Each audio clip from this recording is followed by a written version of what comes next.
Hey Judy, what's wrong? It was a cold day with Christmas carols echoing through the city. I paused to admire a tree ornament that had caught my eye. My husband, his breath visible in the chilly air, turned his head to look at me from a few steps ahead. He smiled softly, his ears flushed from the cold. I adored the way he looked at me. Nothing. Let's head home and have dinner. I've made a hot stew for this particularly cold day. Sounds great. Laughing, we held hands and strolled down the street. A familiar Christmas tune drifted into my ears. I'm Judy, I began, and what I'm about to tell you is a rather strange Christmas miracle I experienced a few years ago, and the story leading up to it. You're late. Before I could respond, I flinched at the sharp edge in my husband Dan's voice. Where have you been? I just went to the closest deli, I replied, trying to stay calm. It was mid-December, and it felt like snow was imminent. I'd been chased out of the cold without my coat a short time ago. Are you trying to fool me? I'm the breadwinner of this household. When I come home, I expect dinner to be ready and served. Can't you even manage that? He glared at me displeased as he looked at the dinner. No hot sauce. How can you eat chicken wings without it? Don't mess with me. His harsh scolding made me rush out of the apartment with just my wallet and return with the hot sauce. As I gasped for breath, he grew even more irritated.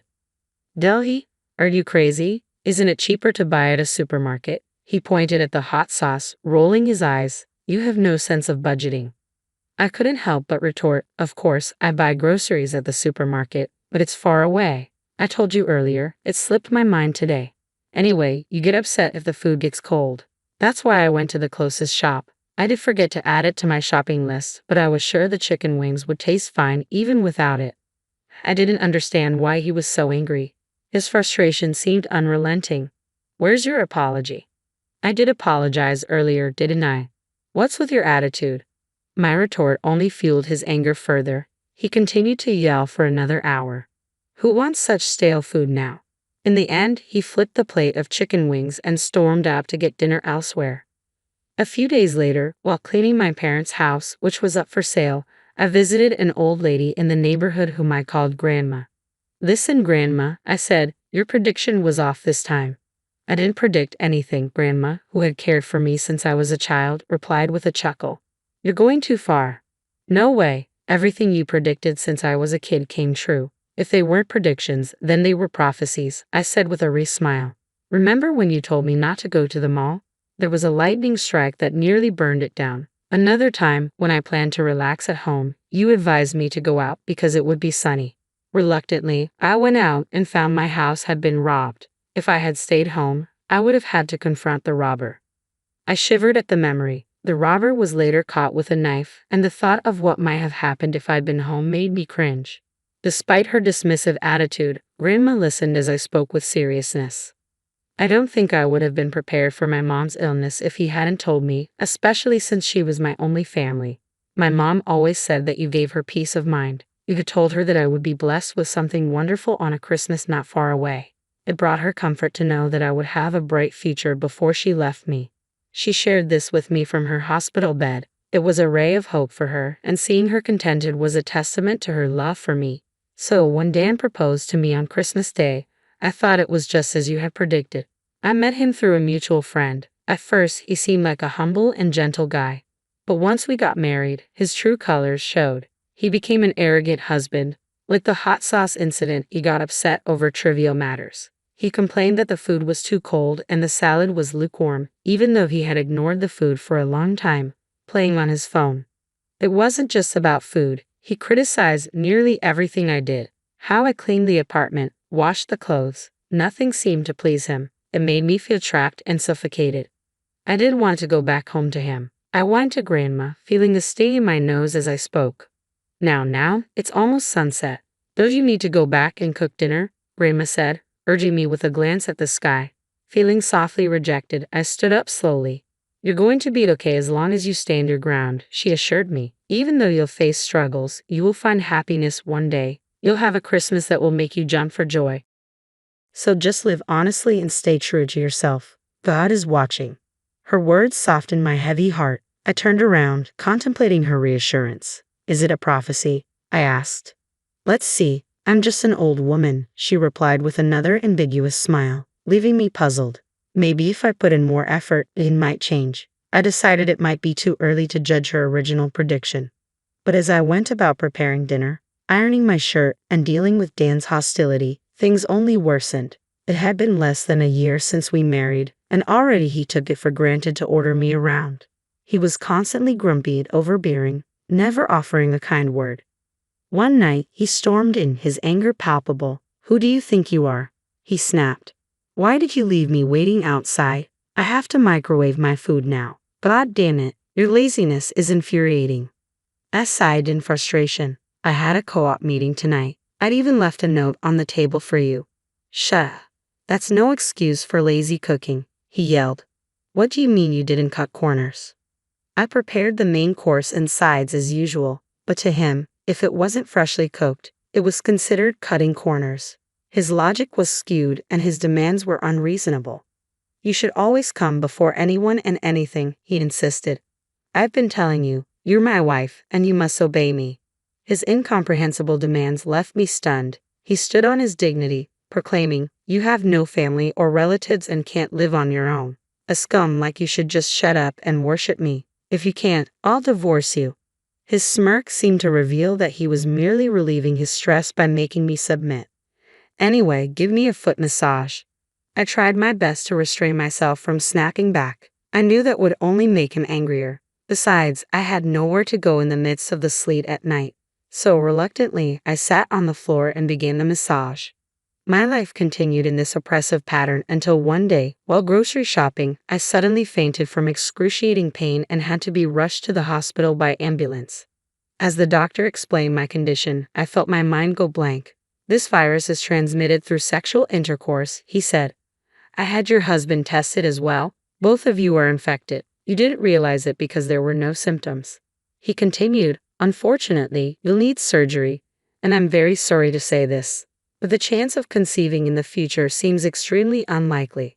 Dan quickly followed the doctor, and I was left grappling with the devastating news. I couldn't have a baby. As I repeated the doctor's words to myself, my mind was slowly overtaken by darkness. Desperate for more information, I tried to follow the doctor and Dan with my unsteady legs. "Wait, doctor, Dan," I called out, but I froze when I overheard their conversation. "So, everyone out there needs to get tested?" Dan asked. "Exactly. They must be treated all at once, otherwise, it's pointless because it keeps coming back," the doctor replied.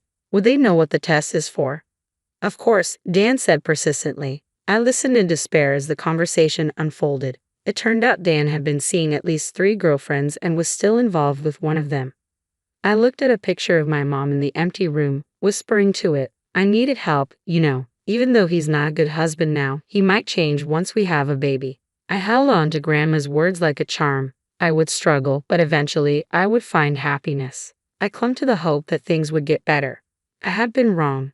Dan seemed to care only about his own health. He was meticulous about his condition and visited the hospital regularly, but he showed no concern for me. Having lost my parents, I yearned deeply for a family of my own, a husband, children, and a home filled with love. Tears streamed down my face as I clutched a picture of my mom in my hands. "Mom," I sobbed, my voice breaking as I tried to stifle my cries. Suddenly, Dan burst into the room, his anger palpable. "What are you doing wasting your time? You haven't even prepared dinner," he snapped. He threw the divorce papers down onto my head as I sat there, stunned. "Here are the divorce papers. This is your punishment for neglecting your duties and disobeying me." His voice was harsh and his demeanor was deranged. "You're so irritatingly depressing. I'm ready to divorce you at any time. It's no problem for me, but you're the one who will be in trouble. Instead of slacking off to your duty if you don't want a divorce." "I'm not slacking off," I protested, but he was already cutting me off. "Oh, and there's one more punishment," he said with a smirk. "I'm not giving you living expenses this month. Consider this a chance for you to reflect and change your attitude. Know your place. If you disobey me, it'll be divorce." After he finished, he left the room, looking strangely refreshed. The word divorce echoed in my mind as I stared at his signature on the papers. I took a deep breath, wiping away my tears from the picture frame. "Mom, I've decided," I said quietly, resolve hardening within me. I spoke softly to the picture of my smiling mother, asking her to watch over me. Then, I kept quiet and carried on with my life. For a while, Dan continued to treat me like a servant, venting his anger on me regularly. I argued back occasionally, but mostly I endured in silence. One day, as Dan began his usual tantrum, complaining about the lukewarm salad and cold stew, I sighed inwardly and resolved to follow through with my plan. "You remember the deal, right? If I don't obey, it's divorce," I said. "Right, you remember that at least," he sneered. "If you don't want me to leave, reflect on your stupidity." He leaned back in his chair, smirking. "You're a bit weak upstairs, aren't you?" "What?" I replied, astonished. "Did you just say that?" He blinked in surprise at my response. "What did you just say?" Repeatedly saying divorce doesn't mean you're making a valid point, I said, unimpressed. "Your lack of vocabulary is quite sad." "What the heck? Let's just get a divorce," I said calmly. "I'm perfectly fine with it. I'll be a stranger to you, just as you wish." "Are you serious?" he stammered, his mouth agape. I smiled and delivered my farewell, watching as his anger faded into confusion. I had already moved all my belongings out. "If there's anything you don't need, just throw it away. Goodbye." I removed the apron I had bought when we got married, folding it neatly and placing it on the counter with the house keys on top. I gave him one last look and walked out of the house with my suitcase. "What the heck is going on?" His voice trailed after me, snapping him out of his daze. I ignored him, a sense of freedom washing over me. Yay, I'm free, I thought, heading towards my parents' house where I planned to live again. A year had passed since the divorce was finalized, yet Dan continued to contact me. His messages were relentless, pleading for apologies and offering to take me back. I had turned off notifications and ignored his nonstop texts, which were a new experience for me, given how little communication I had during our marriage. I decided to have one last face-to-face meeting with Dan at his parents' house. "Why have you been ignoring me?" Dan asked, trying to maintain a calm demeanor in front of his parents. "I've been texting you, but you never replied." "Oh, I turned off notifications from you," I said coolly. "Why? Was it really that annoying?" "Yes, it was." Dan's face flushed with anger. "So, what do you want to talk about?" I responded with deliberate annoyance, watching as his frustration grew. "What's with the attitude in front of my parents? What are you trying to prove?" Dan's voice rose, but he quickly reined it in, glancing nervously at his parents. "I'm sorry," he muttered, a rarity for him, especially during our marriage. I stifled a smile, surprised he knew how to apologize. I kept my tone steady and moved the conversation along. "What exactly do you want to discuss with your ex-wife? You divorced me, remember?" Dan looked puzzled, his anger momentarily replaced by confusion. "Hold on, why are you acting so calm? Aren't you struggling after the divorce? How are you managing?" He spoke as if he genuinely cared, yet he had never bothered to check on me, even though he knew where I was. "If you want to get back together, I'm open to it," he said, his voice carrying a hint of hope. "Doesn't that make you happy?" "Not at all," I replied, barely containing a laugh at his misplaced confidence. "It doesn't make me happy, nor does it help me in any way. I'm doing well on my own. Your contribution of $500 a month wasn't enough to cover our needs. You're the one struggling without me. The expenses I used to cover are gone, and I'm much more comfortable being alone now." I shook my head, dismissing the idea. I don't see the point in getting back together after enjoying my newfound freedom. I feigned confusion as Dan's frustration became evident. "What are you talking about? I was supposed to be a housewife, right? But why are we discussing finances?" Dan shifted uncomfortably, clearly unsettled by the presence of his parents. "Listen, Dan, stop acting like a child caught in the act. There's no need to put on a show for them. They know all about your secrets." "Secrets? What are you talking about?" Dan asked, his curiosity piqued. I signaled him to be quiet and prepared to reveal the truth. "You're mistaken if you think I was just a housewife. Remember, I lived abroad because of my late father's work. I used the German. I learned to translate documents at home. The bookshelves were filled with materials and manuscripts, which I used to hide recording equipment." "Wait, recording?" Dan was stunned. His father presented the evidence, showing all the recordings of Dan's mistreatment. The videos laid bare his behavior, and Dan's parents were visibly distressed, apologizing to me and expressing their shame for raising him. Dan, caught off guard, looked like he might bolt, but his mother grabbed him and made him sit down again. She signaled to me, and I responded by pulling out the divorce papers. I pointed out the sections marked with red circles. You recognize these, don't you? No way, Dan stammered, clearly in shock. The red circles highlighted the witness signatures, names of people he knew well. Actually, there wasn't enough space for all the names. You've had more than 2 girlfriends, right? No more waiting, I continued. Before I could explain further, a resentful voice cut in. You never mentioned an STD. This means you brought it from somewhere else. Didn't you promise we'd get married? That's something only a bachelor would say. The argument escalated. You're not just a villain to us, but to all women. You're the #1 public enemy. You're finished. Surrounded by his former girlfriends, Dan crumbled to the floor as his parents looked on with exaggerated sighs. I had hired a private detective to investigate his girlfriends and had secretly contacted them. I also informed my ex-in-laws about everything. The result was chaos. Your game is up now, I declared. We're demanding compensation for the distress you caused. Dan worked for a company owned by a relative of his mother, so his payments were deducted from his salary to prevent him from escaping his obligations. Under strict supervision, he faced a long period of compensation payments. 6 years have passed since then. I was walking down the street on a cold day, Christmas songs playing everywhere, when a tree ornament caught my eye. My husband, his breath visible in the chill, looked back at me with a soft smile, his ears red from the cold. Our little girl, cheeks rosy, was nestled in his arms. I couldn't help but think about how Grandma's prediction came true. My current husband is surprisingly the brother of one of Dan's former girlfriends. After meeting him by chance and connecting over our shared experiences, he has been a source of comfort and joy. If not for what happened with Dan, I might never have met my current husband. Grandma's words about struggling but finding happiness have proven true. After we married, I found out I was pregnant, despite being told it was unlikely. I remember when I was rushed to the emergency room on Christmas Day and the doctor confirmed the pregnancy. My husband and I were overjoyed, jumping up and down, while the nurse tried to calm us down. It was a true Christmas miracle. As I snapped back to the present, my daughter clung to me in her fuzzy coat. Let's go home and have dinner. I prepared hot stew for this cold day. Sounds great. Yay, she cheered. Laughing, we held hands and walked home, the familiar Christmas song drifting in from somewhere nearby.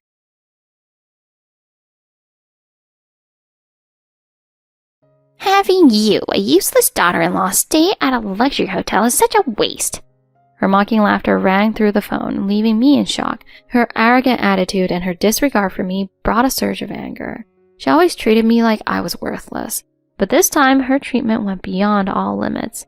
Watching the rest area fade into the distance, I realized I was completely alone. Just moments ago I was with my family, and now I've been left behind. The mixture of confusion and fear washed over me, yet her cold words still lingered. You, who just sit around the house, don't deserve to stay at a hotel. My chest tightened. Despite my hard work, she never recognized my efforts. I actually ran an inn and managed everything with dedication, yet she seemed fixated on shattering my self-worth. I could hear relatives laughing on her end, amplifying my isolation. Her influence had turned the whole family against me. Even my husband wouldn't defend me. I felt anger and sadness sweep through me faster than I could process. The humiliation, the disregard, and now this outright betrayal. Her twisted face, her eyes filled with contempt, her obsession with pushing me away. It was all too much to bear. Something inside me snapped, and in that moment, a decision was made. No more tolerating this. I took a deep breath, holding my phone firmly. My fingers shook as I dialed, not from fear, but from long-suppressed anger. My heart pounded, with a strange combination of excitement and resolve building inside. Hello, I have a favor to ask. To my surprise, my voice was steady. This was the beginning of reclaiming my life, and it was also the start of an unexpected revenge. My name is Maya Smith, age 40, and I work as a manager at a large corporation. I met my husband Tom in our late 30s, and after dating for 6 months, we decided to marry. Initially, he was attentive and kind, but over the years, he grew indifferent. Now our conversations are minimal, and he barely notices my presence. Yet I carried on, accepting that perhaps this was just how things would be. One evening, while I was cleaning up after dinner, Tom suddenly spoke to me. Hey Maya, I need to talk to you. Oh, what's up? I answered with a smile, happy to finally hear him speak directly to me. My family's planning a trip with about 20 relatives. They want me to handle the hotel reservations and organize the itinerary. Really? That sounds like a big task. Well, I'm busy with work and I know you have more days off, so could you take care of it? And find a cheap place since I'm paying for it all. If you're coming, pitch in too. I work hard and keep up with my responsibilities even if I do have a bit more time off than Tom. Despite wanting to point that out, I was simply pleased that he asked for my help.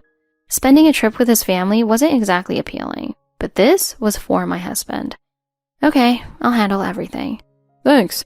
Just pick a place that won't embarrass us in front of my family. With that, he lay back on the couch, scrolling through his phone.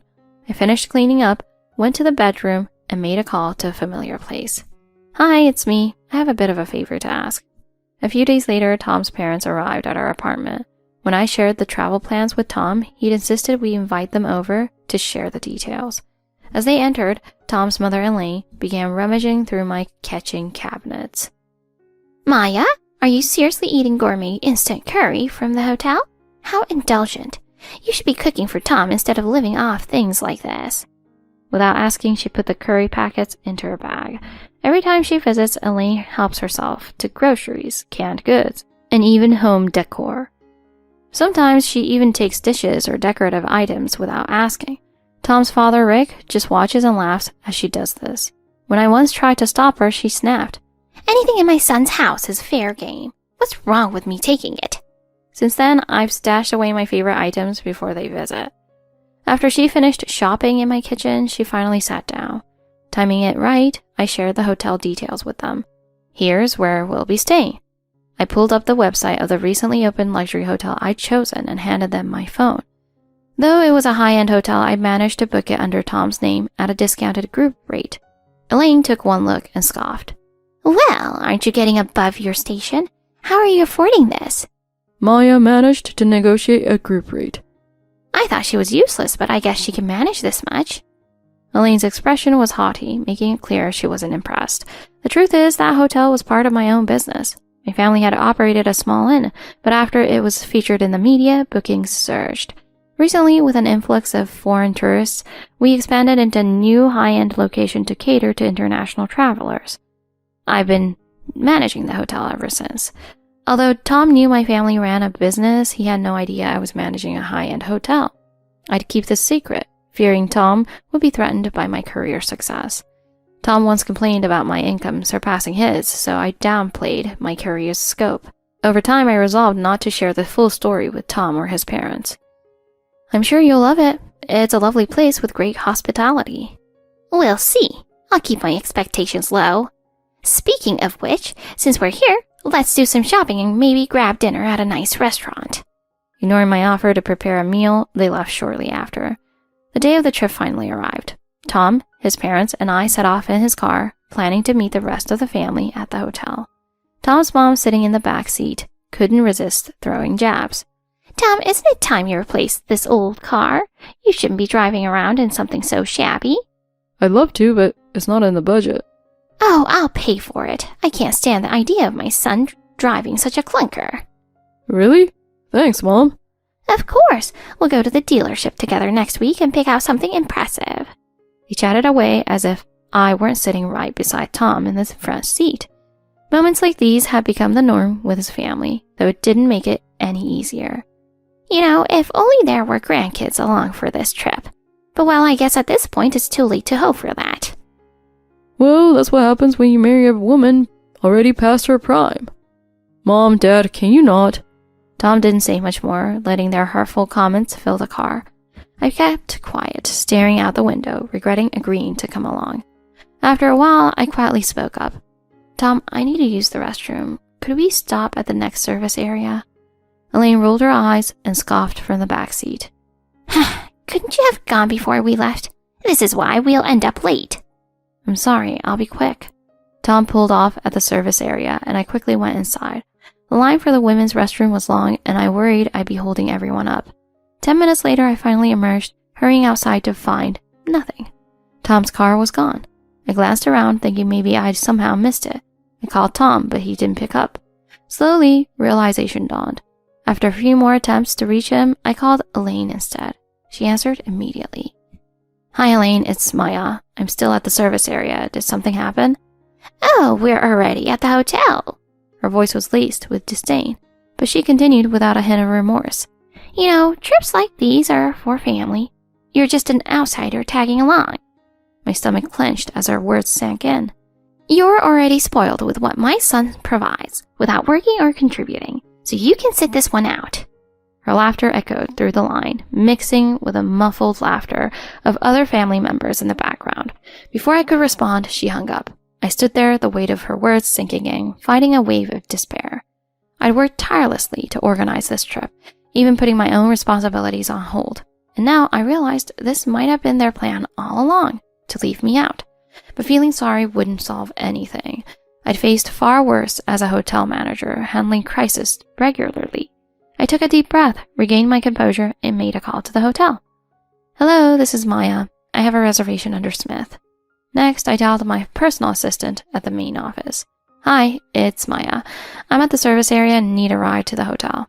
Of course, I'll send a car your way right away. Relieved, I ended the call, knowing I'd soon be on my way. Meanwhile, as Tom and his parents continued their drive, Elaine was gloating. "That woman's never been a good fit for you, Tom. She's too old for kids and no real catch." Mom, that's enough. "I'm just saying, you deserve someone who's actually a family person."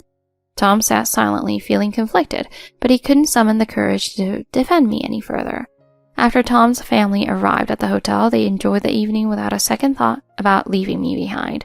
The family settled into their luxurious rooms and gathered in the dining area for an elaborate meal. Tom, you really went all out with this place. This hotel is known nationwide. "I hope it didn't cost too much." Well, it was all handled. Maya took care of the arrangements. "And you're paying, of course, like a good husband." Tom was uneasy but remained quiet, trying to enjoy the moment. Early the next morning, they began to check out, assuming all charges had been covered. As they were gathering in the lobby, the manager approached. "Excuse me, here's your final bill." Tom and his family exchanged surprised looks. Tom glanced at the bill and froze. The charges included a suite upgrade, additional services, and a special rate for the group. Wait, why is this so much more than expected? I thought everything was handled with a special rate. I apologize, sir, but the discounted rate was only available with the presence of the owner. "The owner? Who's that supposed to be?" That would be Maya Smith, your wife. At that moment, Tom's face fell, and a hush settled over the family. "You mean Maya owns this hotel?" The manager nodded, completely professional. Yes, she's the owner. The special rate was voided when she wasn't present, so the total amount due now is $20,000. Elaine paled, gripping her purse as if holding onto it could make the charges disappear. "Tom, do something! This must be some kind of mistake!" Tom, flustered, stammered. I didn't know. I didn't realize Maya was the owner. The manager held out the bill with a steady hand. How would you like to settle this? The other relatives began to murmur and shift uncomfortably. So you didn't know she owned this place? And she paid for everything? Tom couldn't look anyone in the eye. Meanwhile, I was making my way to the hotel, finally ready to face Tom and his family. When I arrived, I was greeted warmly by the manager. Welcome back, Miss Smith. Everything has been handled as requested. I took a deep breath and thanked him, then made my way to the lobby. As soon as I walked in, I spotted Tom and his family standing at the counter looking flustered. I approached them, my head held high. "Good morning, everyone. I see you're having a lovely time." The shock on their faces was almost comical. Elaine tried to recover, her tone dripping with insincerity. "Maya, dear, we were just surprised. We didn't realize you were the owner here." "I'm sure you didn't, but I hope my outsider status no longer concerns you." Maya, listen. "No, Tom, you listen. You left me behind because I wasn't family enough, but I'm the reason you're even here, and I paid for everything." They all fell silent, their eyes cast down. Now about that bill, no more discounts. Consider it payment for the years of disrespect. I turned and walked away, feeling a sense of closure as I left them to figure out how to handle the cost. Later that day, I decided to check out of my home hotel and head home, feeling ready to move on from Tom and his family once and for all. That was the last straw, and I knew it was time for a fresh start. Back in my suite, I packed my bags, reflecting on everything I had been through with Tom and his family. This trip had been a turning point for me, a realization that I deserved more respect and appreciation. The door to my suite opened as the manager entered, carrying a parting gift from the hotel. Miss Smith, thank you for your continued partnership and for trusting us. We hope this is only the beginning of more successful ventures. Thank you. This hotel is like a second home to me, and you've helped me make it truly special. As I checked out and left the hotel, I felt a powerful sense of freedom. Free from the past, free from the constant tug of others' expectations. In the days that followed, I officially filed for divorce, choosing to focus on my future and expanding the family business. I poured my energy into opening more luxury inns and pursuing dreams I'd put aside for too long. Surprisingly, news of my divorce and Tom's financial missteps soon circulated, but I was too busy to give it much thought. My new life was filled with purpose, community, and growth, surrounded by people who respected me and believed in my vision. On quiet evenings, I'd raise a glass to myself, grateful for the strength to walk away and build a life on my own terms. I'd finally reclaimed my happiness, and I wasn't looking back.